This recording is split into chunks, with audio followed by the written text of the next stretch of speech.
রমজানে আমাদের কিছু জরুরি বিষয়ের উপর জানা দরকার। এক নম্বর জানেন ভাই, রোজা কার উপর ফরজ, এটা জানা দরকার। রমজান রোজা তো আল্লাহ তাআলা ফরজ করেছে, কার উপর ফরজ? মুসলমান আকিল বালিগ মুকিম। মুকিম মানে বাড়ি ঘরে থাকে, মুসাফির, বাড়ি ঘরে স্থানীয়, সুস্থ, বুঝছেন, মানে অসুস্থ নয়। এরপরে হায়েজ এবং নেফাস থেকে পবিত্র মহিলা। মহিলাদের যে অসুখগুলো আছে, মাসিক যে সমস্যাটা হয় এবং বাচ্চা সন্তান জন্ম নেওয়ার পরে যে সমস্যাটা হয়, এই অসুবিধা থেকে মুক্ত পবিত্র মহিলা, এদের উপর রমজান মাসে রোজা রাখা কি ফরজ, আল্লাহ ফরজ করেছে। রোজা কয়টা রাখা ফরজ? বলে এই প্রশ্নটা কেন করেছে? এই প্রশ্নটা এই জন্যই আসে যে অনেক সময় রোজা 29টা হয় কিনা বলেন ভাই, হয় না? আচ্ছা 29টা হলে আমরা রোজা রাখতে রাখতে আমরা কাতর হয়ে যাই, 29 হলে আমরা বরঞ্চ খুশি হয়ে যাই। একদিন আগে আমরা ঈদ পেয়ে গেছি, খুশি হওয়ার কিছু নেই। পরে 30টা হলে রমজানে আরো বেশি সওয়াব পাওয়ার আমাদের সমগ্র সুযোগ থাকে। কখনো যদি 29টা হয় না খুশি হয়ে না ভাই, মনে মনে একটু আফসোস লাগে, আর একটা রোজা দিতে পারতাম, আমাদের জন্য সুযোগ থেকে, আমাদের জন্য ভালো। যাই হোক, অনেক সময় রোজা 29টা হলে আবার মানুষ মানে টেনশনে পড়ে যায়, হায় রোজা তো 30টা হইল না, এখন এই রোজা কি আরেকটা রোজা পরে কি রাখুন কি? আল্লাহ তাআলা আমাদের রোজা ফরজ করেছে রমজান মাসে। রোজা কি ফরজ করেছে বলেন? 29 আর 30 ধার্য করে পুরো রমজান মাস আমাদের উপর রোজা রাখা কি করেছে? রোজা ফরজ করেছে। 30 তো আলহামদুলিল্লাহ আমাদের খুশখুশি, 29 হলো সমস্যা নেই, আমরা এক মাস রোজা রেখেছি, পরে কিন্তু আরেকটা রোজা পূরণ করা লাগবে না। এবং নিয়ত করা কি ভাই? নিয়ত করা ফরজ। রোজা রাখা যেমন ফরজ, নিয়ত করাও কি ফরজ। তবে নিয়ত কিভাবে করবে? নিয়ত মানে দৃঢ়ভাবে মনে সংকল্প করা, আমি ইনশাআল্লাহ আগামীকাল রোজা রাখবো। নিয়তটা আপনি রাতের শুরুতেই করতে পারেন, নিয়তটা আপনি সেহরির সময় করতে পারেন। মনে মনে আপনি দৃঢ় সংকল্পবদ্ধ করবেন, সংকল্প করবেন যে ইনশাআল্লাহ আমি রোজা রাখতেছি। সাহারি খাওয়ার সময় আপনি নিয়ত করেন আমি সাহারি খেতেছি রোজা রাখার জন্য ইনশাআল্লাহ। এরপরে ভাই, সাহারিতে কি খাওয়া উত্তম? সাহারিতে খেজুর খাওয়া উত্তম। আমরা তো ভাত খাই সাধারণত, আর অন্য কিছু খাই, তবে ভাতটা যেগুলা ভাত খাই, অন্য কিছু খাই, এগুলার সাথে অন্তত একটা খেজুর খাই, তাহলে উত্তমটার উপর আমল হয়ে যাবে। আমরা তো ইফতারের সময় শুধু খেজুর খাই, সাহারির সময় খেজুর খাওয়া কি বলে ভাই? উত্তম। এরপরে সাহারির জন্য গুরুত্বপূর্ণ একটি মাসালা শুনুন। সাহারির জন্য মসজিদের মাইকে ডাকাডাকি করা বৈধ কিনা? শুনেন ভাই, এটা নিয়ে অনেক সমালোচনা আছে, আবার এটা কোনো জায়গায় না ডাকাডাকি না করে এটাও সমালোচনা করে। দুই দিকে আমরা বিপদে আছি, যারা মসজিদের সাথে আমরা দায়িত্বে আছি বা মসজিদের সাথে যারা সম্পৃক্ত। সাহারির জন্য প্রয়োজন মোতাবেক যতটুকু ডাকলে এলাকাবাসী জাগ্রত হয়ে যাবে, উঠে যেতে পারবে, যতটুকু প্রয়োজন মোতাবেক ততটুকু অনুমতি আছে। ঠিক আছে বলেন ভাই? আপনি কয়েকবার এলান করলেন ভাই সেহরি খাওয়ার সময় হয়েছে, মেহেরবানি করে উঠুন, কয়েকবার এলান করে দিলেন, মানুষ মোটামুটি এলাকার মধ্যে জানিয়ে গেছে দেখবেন। তাইলে এলাকাবাসী সবাই জাগার পরে, এলাকাবাসী তারা নামাজে, অনেকে নামাজ পড়তেছে, অনেকে কোরআন তেলাওয়াত করতেছে, এই সময় যদি আপনি জাগাজাগি মানে ডাকেন, তারপরে অনেক বেশি মোবাইলে গজল লাগাই ইত্যাদি, এখন ওই নামাজ পড়তেছে তারপরে কোরআন তেলাওয়াত করে তাদের ক্ষতি হচ্ছে কি বলেন? এরকম বিষয়, এরকম কি বলেন ভাই?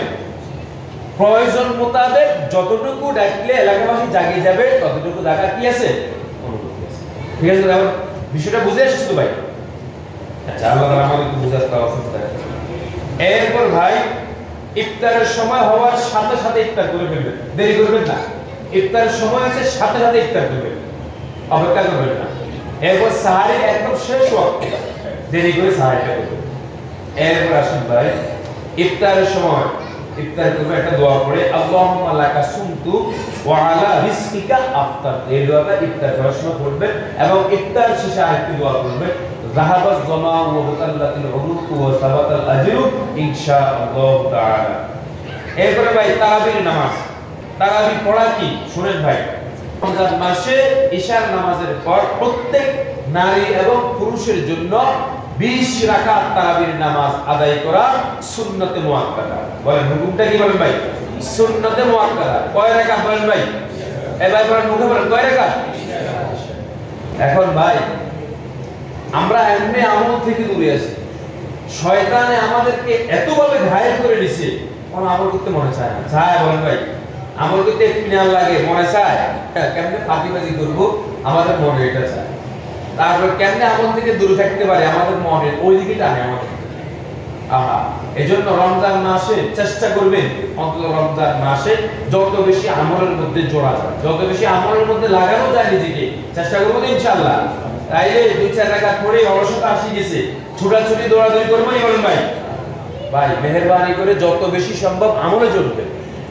2-4 রাকাত পরে 2 রাকাত পরে 4 রাকাত পরে বা আজকে পড়লাম আগামীকাল আবার মনে চাচ্ছে না, এশার নামাজ পড়িয়ে চলে গেলাম, 4 রাকাত পড়লাম 8 রাকাত পড়লাম 12 রাকাত পড়লাম আর মনে চাচ্ছে না, ভিতর পড়লাম না, এগুলা যেন না হয়। রমজান মাসে যত বেশি সম্ভব আপনি আমলের মধ্যে জোড়ার চেষ্টা করবেন, পারবো তো ইনশাআল্লাহ। তারাবির নামাজ পড়লে কি লাভ? হাদিসে পাকের মধ্যে আসছে ক্বালা রাসূলুল্লাহ সাল্লাল্লাহু আলাইহি ওয়াসাল্লাম, আল্লাহ রাসূল সাল্লাল্লাহু আলাইহি ওয়াসাল্লাম বলেন, মান ক্বামা রমাদানা ঈমানান ওয়া ইহতিসাবান গুফিরা লাহু মা তাকাদ্দামা মিন যামবিহি। যে ব্যক্তি ঈমান ও ইখলাসের সাথে সওয়াবের আশায় রমজান মাসে তারাবির নামাজ আদায় করে, আল্লাহ তাআলা তার পিছলা জিন্দেগীর সকল গুনাহ মাফ করে দেন। সুবহানাল্লাহ। লাভ আছে বলেন ভাই? পড়ার জন্য চেষ্টা করবেন ইনশাআল্লাহ। এরপর আসলে গুরুত্বপূর্ণ আরো একটু মাসালা শুনে, বমি করলে কি হবে ভাই? একেবারে সংক্ষেপে বলে সবাই বুঝবে। বমি করলে কি হবে? অনিচ্ছায় বমি আসলে রোজা ভাঙবে না। বলেন, অনিচ্ছায় বমি আসলে রোজা ভাঙবে না। গলার মধ্যে কিছু আটকে গেছে আপনার মনে হচ্ছে, আপনি মুখের মধ্যে গলার মধ্যে আঙ্গুল দিয়ে দিয়ে নিজে ইচ্ছাকৃত বমি করতেছে, রোজা ভাঙবে। ইচ্ছাকৃত বমি করলে রোজা ভাঙবে, অনিচ্ছায় বমি আসলে রোজা ভাঙবে না। অনিচ্ছায় বমি আসে গেছে, আমরা মনে করি রোজা ভাঙে গেছে, এরপর নিজে খাইতেছি, অথচ তখন অনিচ্ছায় বমি আসলে রোজা ভাঙে, এরপর আপনি খাই রোজা ভাঙে। মনে রাখবে, অনিচ্ছায় বমি আসলে রোজা ভাঙে না। এরপর আসুন ভাই, কাটা গেছে কারো শরীরে কোন জায়গায় কাটা গেছে, রক্ত বার হইছে, কাটা গেলে রক্ত বার হইলে রোজা ভাঙে না। বলেন, কাটা গেলে কোন জায়গায় আপনি লোক কাটতেছেন, কাটা যায়, কোন জায়গায় রক্ত বার হইছে, কাটা গেলে রক্ত বারে রোজা ভাঙে না, মনে রাখবে। এরপরে ভাই, ইনজেকশন মানে সুই টিকা দিলেও রোজা ভাঙবে না। আপনি সুই দিতে পারবেন, টিকা দিতে পারবেন, রোজার কোনো সমস্যা হবে না। এরপর আসুন ভাই, শ্বাসকষ্ট আছে অনেকের, তারা ইনহেলার ব্যবহার করে, আছে কিনা বলেন ভাই? স্প্রে ইনহেলার ব্যবহার করে। রমজান মাসে ইনহেলার, রোজা অবস্থায় ইনহেলার ব্যবহার করা যাবে না, ব্যবহার করতে হবে না, কারণ এটা মুখের ভিতরে চলে যায়, আপনার শরীরের দামের ভিতরে চলে যাবে, এটা খাদ্য নালীতে চলে যাবে। এরপরে ভাই, রোজা অবস্থায় মানবিক কারণে অনেকে রক্ত দেয়, দেয় কিনা বলেন ভাই? রক্ত দিতেও পারবেন, নিতেও পারবেন, রোজার কোনো সমস্যা হবে না। অনেকের অতিরিক্ত মাত্রাতিরিক্ত জ্বরের কারণে অথবা মাত্রাতিরিক্ত ব্যথার কারণে ডক্টরে তাকে ডোজ দেয়, দেয় কিনা বলেন ভাই? রমজানে ডোজ ব্যবহার করা যাবে না, ব্যবহার করতে হবে না, সমস্যা রোজা ভেঙে যাবে, ডোজ ব্যবহার করা যাবে না। এরপরে ভাই, ডায়াবেটিসের রোগী আছে অনেকে, এরা সময় অসময় অনেক সময় ইনসুলিন ব্যবহার করা লাগে কিনা বলেন ভাই? আপনি নির্দ্বিধায় কোনো সমস্যা নাই, ইনসুলিন ব্যবহার করতে পারবেন, কোনো সমস্যা হবে না। রক্ত পরীক্ষার জন্য অনেক সময় রক্ত নেয় কিনা, সিরিজে করে রক্ত নেয়, কোনো সমস্যা, রক্ত নিতে পারবে পরীক্ষার জন্য, রোজার কোনো ক্ষতি হবে না। অনেক সময় কারণ নাকে গোস্ত বাড়ে, হাড্ডি বাড়ে, সাইনোসাইটিস সমস্যা আর কি, সর্দি হয়, নাক জাম, তো জাম হয়ে গেলে ডাক্তার কি দেয়? ড্রপ দেয়, দেখি না বলেন ভাই? ড্রপ ব্যবহার করতে থাকবেন না, কারণ এই ড্রপটা আপনার ওদিকে চলে যাবে, হাড্ডি বাড়িতে চলে যাবে, রোজা ভেঙে যাবে, ড্রপ ব্যবহার করবেন না। এবার চোখে ড্রপ ব্যবহার করাও নিষেধ আছে, চোখে ড্রপ ব্যবহার করা, তবে ব্যবহার করতে পারবেন কখন? আপনি চোখে দিচ্ছেন, আপনার খাদ্য নালীর পেটে ওদিকে যায় না, তখন চোখে হবে, কিন্তু অনেক সময় চলে যায়, এগুলো সকলের একটা সাথে একটা কি আছে, সম্পর্ক আছে, কিন্তু চোখে ড্রপ ব্যবহার করা নিষেধ আছে, করবেন না। এরপর ভাই আরেকটা মাসালা, অনেক সময় রমজান মাসে রোজা অবস্থায় কারো স্বপ্ন দোষ হয়, এতে রোজা ভাঙে না। বলেন ভাই, যুবক ভাইরা শুনবেন, রোজা ভাঙবে না, এতে কোনো সমস্যা নেই, যত রোজা ভাঙবে না, আপনি সজাগ হওয়ার সাথে সাথে পবিত্র হয়ে যাবেন, গোসল করে দিবেন, ঠিক আছে তো ইনশাআল্লাহ। এরপরে ভাই, ব্রাশ দিয়ে ব্রাশ ব্যবহার করা, ব্রাশ দিয়ে, টুথপেস্ট দিয়ে ব্রাশ ব্যবহার, এটা রোজাকে মাকরুহ করে। কি রোজা কি হয়ে যাবে ভাই? মাকরুহ। সারাদিন কষ্ট করে রোজাটা মাকরুহ হবে, এটা আমরা চাই বলি ভাই, চাই ব্রাশ এগুলো ব্যবহার করা কি মাকরুহ। আমি সারাদিন কষ্ট করলে রোজাটা আপনার দূষণীয়, মাকরুহ মানে দূষণীয়, মানে এই কাজের জন্য আপনাকে আল্লাহ জিজ্ঞাসা করবে এটা কেন করছো, দূষণীয় কাজ, সারাদিন কষ্ট কি করা দরকার আছে? মেসওয়াক ব্যবহার করুন। কি ব্যবহার করুন ভাই? মেসওয়াক ব্যবহার করলে আপনার দাঁতেরও ফজিলত, লাভ হবে, নিজেরও অনেক সওয়াব হবে। মেসাল ব্যবহার করবে, বিশেষ করে রমজান মাসে রোজা অবস্থায় ব্রাশ, ছালি এগুলো ব্যবহার করবে না ইনশাআল্লাহ। ভাই এরপরে গুরুত্বপূর্ণ 6টা মাসলা একেবারে সংক্ষেপে বলতেছি, এটা আমাদের ভুল বুঝাবুঝি আছে, এটা আমরা জানি না। এক নম্বরে গর্ভবতী মহিলার রোজা হুকুম কি? প্রথমত বুঝেন ভাই, আমাদের নারী পুরুষ বালেগ সবার উপর আল্লাহ রোজা কি করেছেন? ফরজ করেছেন। গর্ভবতী মহিলার রোজা হুকুম কি? সে রোজা রাখবে। কি আছে বলেন ভাই? হুকুম হইছে রোজা রাখবে। এখন আসেন, সে যদি রোজা রাখে তার নিজেরও ক্ষতি হওয়ার সম্ভাবনা এবং তার গর্ভে যে সন্তান আছে তারও ক্ষতি হওয়ার সম্ভাবনা আছে। মুসলিম ডাক্তার এই পরামর্শ যদি দিয়ে থাকে তাহলে সে রোজা ছাড়তে পারবে। ওই অবস্থায় রোজা ছাড়বে এবং পরে এটা শুধু কাজা করবে। কি করবে ভাই? শুধু কাজা করবে। আর যদি তার কোনো সমস্যা নাই, শরীর সুস্থ আছে, সে রোজা রাখবে। 2 নম্বরে দুগ্ধ দানকারী মহিলা, যে তার দুধের সন্তান তাকে দুধ পান করাচ্ছে, এই মহিলার রোজা হুকুম কি? তারও রোজা হুকুম, সে রোজা রাখবে। সে কি বলে ভাই? রোজা রাখবে। এখন সে দুধ পান করাতে গিয়ে যদি সে রোজা রাখে, তার নিজেরও জানের ক্ষতি হওয়ার সম্ভাবনা, জীবন নাশের সম্ভাবনা আছে এবং তার না খাইতে না খাইতে পুষ্টিহীনতায় ভোগার কারণে তার সন্তানও দুধ পায় না, দুধ পাবে না, তার সন্তানেরও ক্ষতি হওয়ার সম্ভাবনা আছে। এরকম সম্ভাবনা যদি জাগে ডাক্তাররা বলে, তখন ওই মহিলাও রোজা ছাড়তে পারবে, পরে শুধু কি করবে? কাজা করবে। মনে রাখবে। এরপর অসুস্থ ব্যক্তির রোজার হুকুম কি ভাই? অসুস্থ ব্যক্তির রোজার হুকুমও সে যদি রোজা রাখতে পারে রোজা রাখবে। রোজা রাখবে, রাখতে তার মর্যাদা আল্লাহর কাছে আরো বাড়বে। আর যদি সে রোজা রাখতে না পারে, এমন অসুস্থ তার জীবন যাওয়ার সম্ভাবনা আছে, রোজা যদি রাখতে না পারে তাহলে সে রোজা ছাড়বে। হুকুম কি?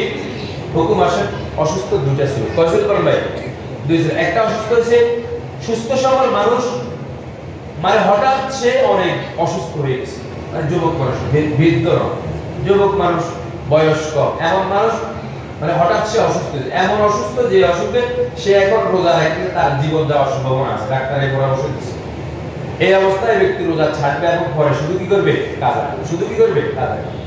এখন এমন অসুস্থ ব্যক্তি, মানে যেমন শাইখে পান, বার্ধক্যজনিত অসুস্থ ব্যক্তি, মানে এত মুরব্বী, সে সামনে থেকে সুস্থ হবে এরকম কোনো লক্ষণ নাই, দেখা যাচ্ছে না। আসলে ভাই অনেক মুরব্বী, এত বয়স, তাহলে বলেন তো ভাই, সে পরে কি কাজা রাখতে পারবে? এখন বাচ্চা সে পরেও কাজা রাখতে পারবে না। ওই অবস্থার মধ্যে ওই ব্যক্তি এখন সে রোজা ছাড়বে এবং সে একটা ফিদিয়া দিবে। কি দিবে ভাই? এক সদকায়ে ফিতরির পরিমাণ অর্থ সে দান করবে। আরেকটা মাসালা শুনেন ভাই,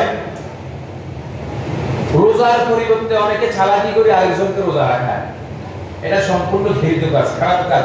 রোজা তো আদায় হবেই না, বরঞ্চ আপনি মারাত্মক ভয়ঙ্কর গুনাহ হবে আপনার।